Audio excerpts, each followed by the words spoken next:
ஒரு ரகசியம் வேணா சொல்றேன். ஜிவி பிரகாஷ் சார் யாரையும் சொல்லக்கூடாதுன்னு சொன்னாரு. பார்த்தா அவங்க சொல்றாங்க இப்ப நானே குளோனு. அவனை வந்து என்ன ஐஸ்வர்யா வந்து சுழல் டூ நடிக்க போயிருக்காங்க அப்படின்னாங்க.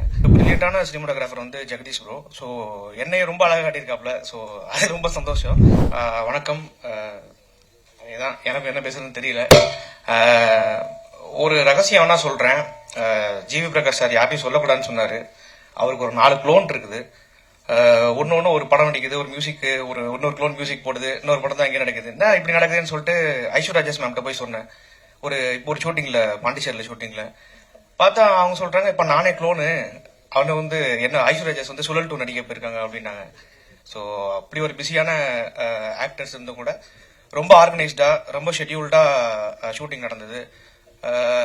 என்ன பண்ணணும் ஏது பண்ணணும்ன்றத கரெக்டா கன்வே பண்ணிட்டு ரொம்ப தொல்லை பண்ணாம ரொம்ப அழகா இருந்தது. And G K. விஷ்ணு ஒரு நல்ல ஃப்ரெண்டு.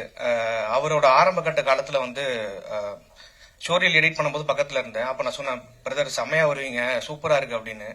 எனக்கு அப்புறமா அப்படி ஒரு பிரில்லியண்டான சினிமாட்டோகிராஃபர் வந்து ஜெகதீஷ் ப்ரோ. ஸோ என்னைய ரொம்ப அழகா காட்டியிருக்காப்ல. ஸோ அது ரொம்ப சந்தோஷம்.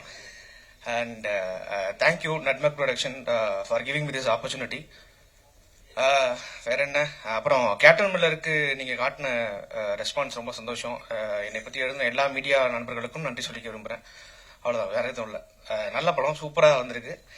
ட்ரெய்லர் பார்த்துருப்பீங்க. ஸோ ஆல்வேஸ் எப்பவுமே நல்ல படங்களை சப்போர்ட் பண்ணுவீங்க. ஸோ அந்த படத்துக்கு சப்போர்ட் பண்ணுங்க. நன்றி, வணக்கம்.